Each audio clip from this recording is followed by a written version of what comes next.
So during landing, not only will Perseverance talk directly to Earth, but we'll also be talking to two spacecraft that are currently orbiting Mars, the Mars Reconnaissance Orbiter and the MAVEN spacecraft.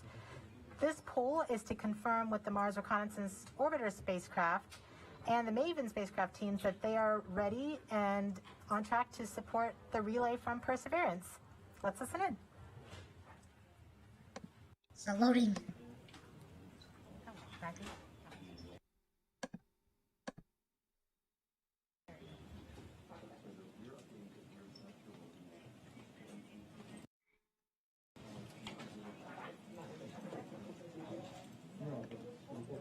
I see my screen. It's not that good. EDL conflict. Go flight. Have you performed the comm check and readiness of the orbiters? We have performed the voice check and the readiness poll and can confirm that MRO, MAVEN, EDA, Radio Science 1 and 2, UHF, DTE, CSN, and EDL GDS are all ready to support. Copy, EDL comm.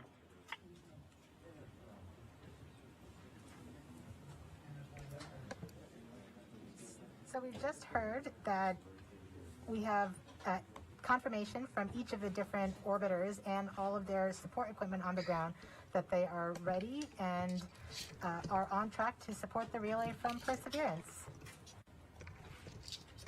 Great, thank you, Swati. And we just heard that communications readiness poll, which means we are ready to relay the data Perseverance will send to get a better idea of what the rover looks like as it approaches Mars. We have a NASA program called EYES. The visualization lets anyone watching track Perseverance. Here's how the program works. Follow Perseverance on its journey to the surface of the red planet with eyes on the solar system. From your desktop or mobile device, go to eyes.nasa.gov. Click on the banner, and now you're with Perseverance in real time through every step of EDL, entry, descent, and landing. This interactive experience lets you ride along from whatever perspective you choose. Click and drag, scroll in, scroll out. Check out the descriptions and explanations to increase your EDL expertise. Experience every entry, descent, and landing event precisely designed and executed to land Perseverance safely on Mars. The EYES experience is based on predictive data, but during this broadcast, you'll see a different visualization called Ranger, and it's based on the real communication the team in Mission Control receives from Perseverance in near real time. This is the visualization the team will follow as data fills their screens while monitoring the health of Perseverance on its nerve-wracking course to another successful Mars landing. Enjoy the ride.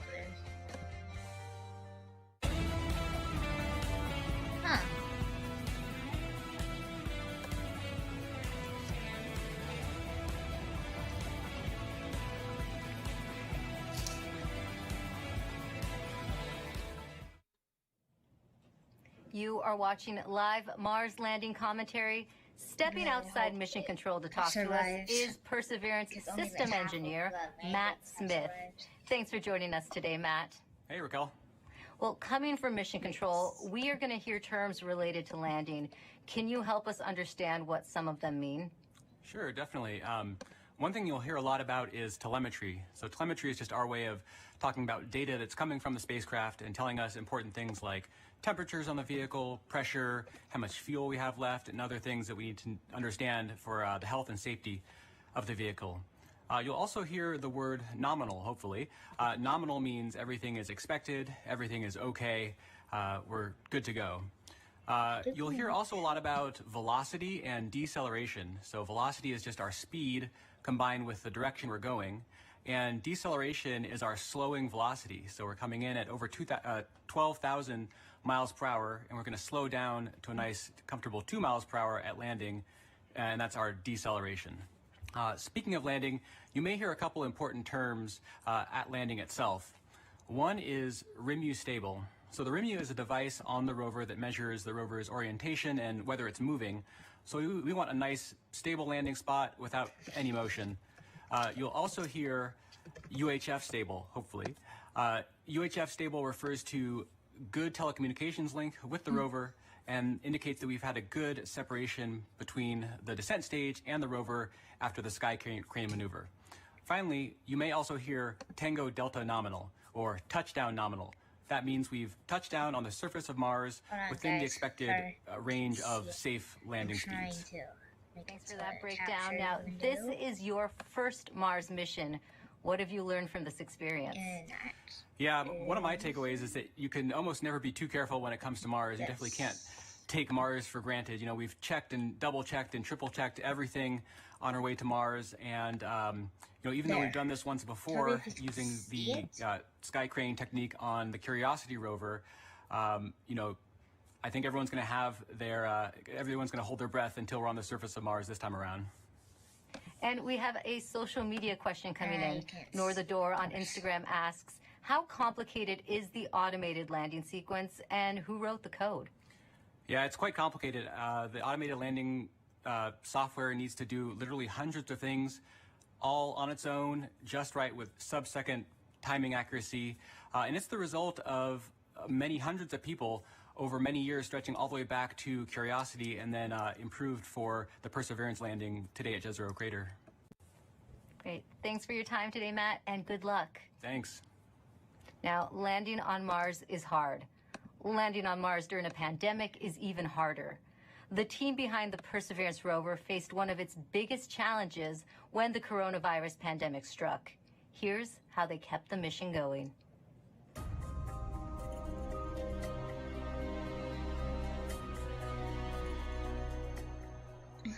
When the pandemic struck, the future was certainly unknown. It was like walking into a blind, dark alley. You didn't know what was there, what was in front of you, what you were going to have to deal with. It's something that nobody expected. It's something that nobody could plan for. So we all were asked to start working from home. Rather than your first priority being mission success and getting to the launch pad, your first priority immediately gets displaced, and it's now the safety of the people. And it took a lot of work to put stuff together in order to keep momentum going, to keep people working safely, keep them healthy, and to keep the project on schedule. We called the effort Mars 2020 Safe at Work, and the objective was to keep the team as safe or safer than they would be if they were not working. You know, putting a spacecraft together that's going to Mars and not making a mistake, it's hard no matter what. Trying to do it during the middle of a pandemic, it's a lot harder. And liftoff.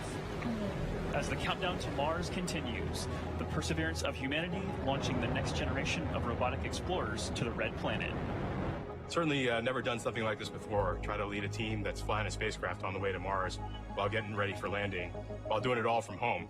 There's no doubt that working in isolation, not virtual isolation, but in physical isolation from everyone else, is a challenge. We had to rethink and redesign what it meant to operate a spacecraft in flight when we couldn't all be in the same room in mission control, seeing the data come down from Perseverance. It was a major change going to that, you know, looking at everyone on a screen instead of in person. Because of the pandemic, you can't, you know, just pop over your cubicle wall and talk to the person next to you. It's definitely been a challenge to figure out how to communicate and get everything done remotely, but we've managed to make it work. We are explorers. Our job. By the way, guys, I'm gonna do a video today too, so don't worry. And this is not the only video I'm doing today. Is life evolved on another planet. That's the fundamental objective of this mission. We're all still connected by this incredible mission and this this wonderful team that we have the opportunity to be a part of. So that keeps at least me going. Pretty much everybody that I've talked to that's associated with the mission has said the same thing, which is you could not have come up with a better name than Perseverance. It's an amazing serendipity that we get to persevere through working on Perseverance. Oh, wait, you can go to 720p, never mind. Scared of like, oh. Day on Mars is about 40 minutes longer than a day on Earth. Huh, that's weird.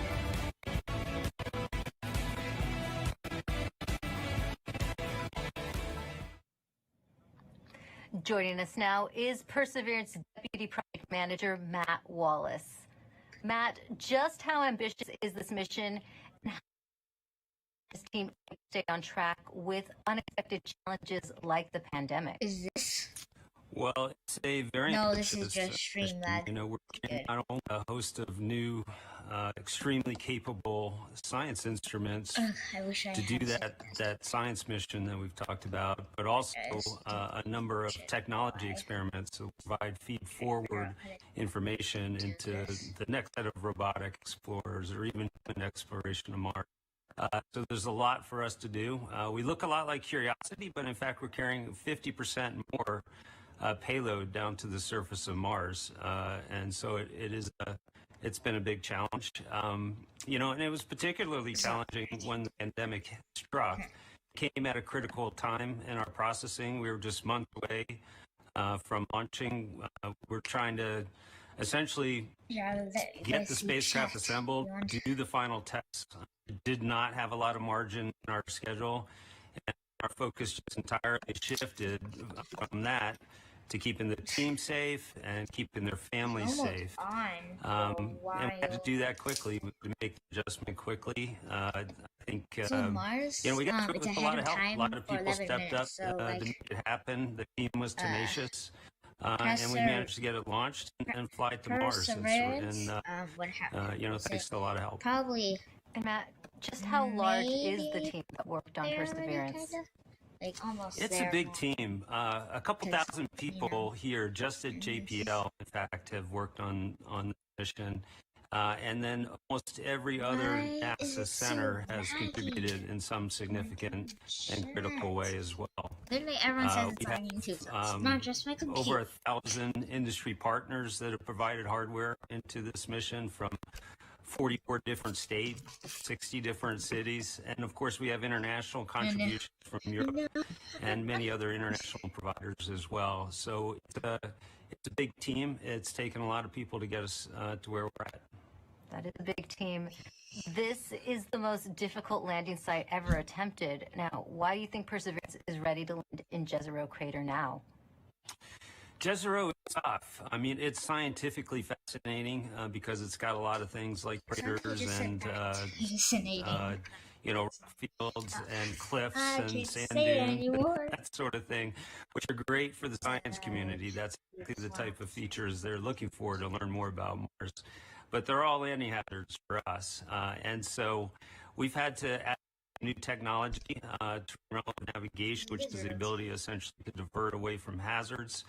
But we have taken this system through the same types of paces that we have in previous missions. We've used the same techniques, the same best practices for engineering verification, and in many cases, we've used the same people. This, in fact, is my fifth Mars rover mission, and I'm not alone. There's other people on the project in the same situation. So, you know, the team has given it everything they've gotten to put it all out there and to make this successful, and I think we're ready. Thanks, Matt, and good luck on your fifth mission. Thank you very much. Well, Jezero Crater is a location on Mars that has intrigued scientists for years. Let's head over to Marina to learn more about the science goals of the mission.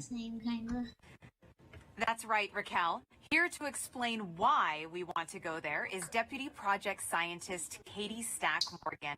Welcome, Katie. Thanks, Marina. Glad to be here.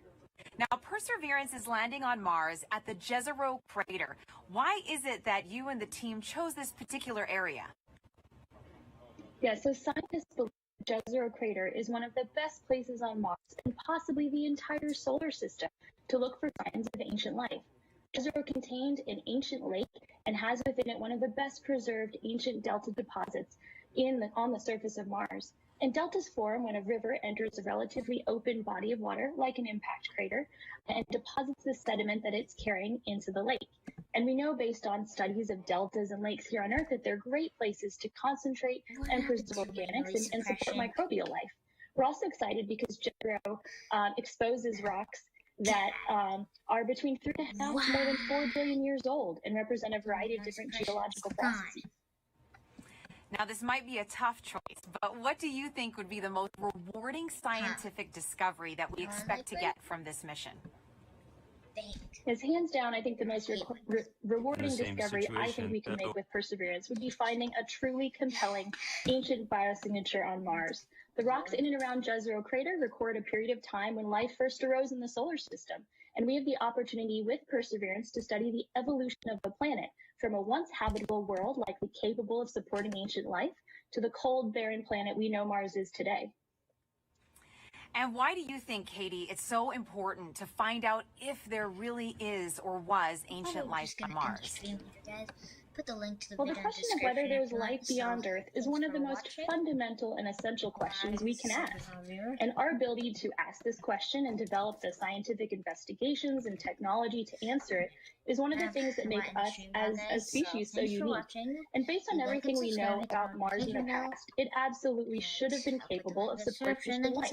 So we can find out an answer to the question, where there were habitable environments, was